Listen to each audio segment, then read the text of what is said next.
I am grateful to have been loved and to be loved now and to be able to love, because that liberates. Love liberates. It doesn't just hold. That's ego. Love liberates. When my son was born, I was 17. My mother had a huge house, 14-room house. At 17, I went to her and said, I'm leaving.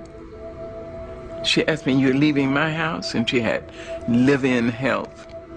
I said, yes. I found a job, and I've got a room with cooking privileges down the hall, and the landlady will be the babysitter. She asked me, you're leaving my house? I said, yes, ma'am. And you're taking the baby? I said, yes. She said, all right, remember this. When you step over my door sill, you've been raised. You know the difference between right and wrong.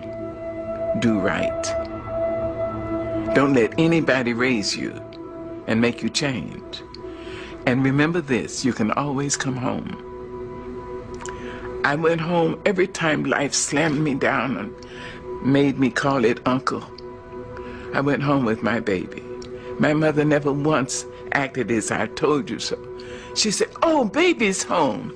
Oh, my darling, Mama's going to cook you something. Mother's going to make this for you. Love. She liberated me to life. She continued to do that.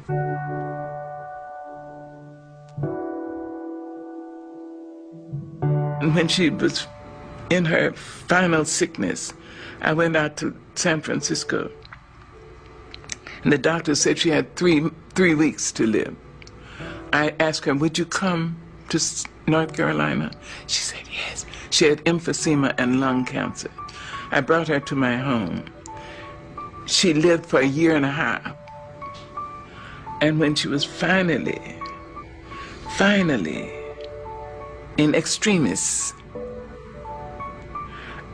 she was on oxygen and fighting cancer for her life.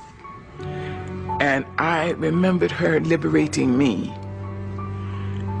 And I said, I hope I'll be able to liberate her. She deserved that from me.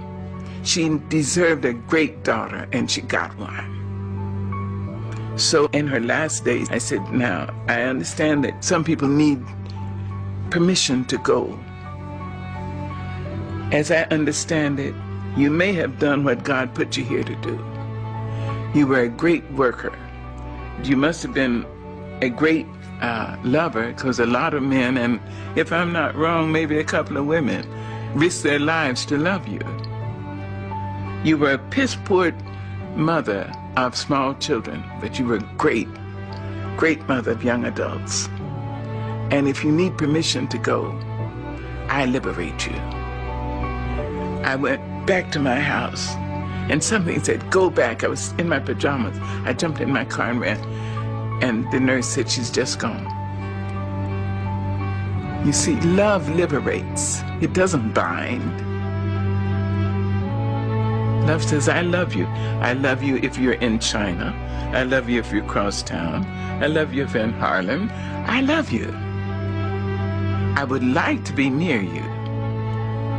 I'd like to have your arms around me. I'd like to hear your voice in my ear. But that's not possible now. So I love you. Go.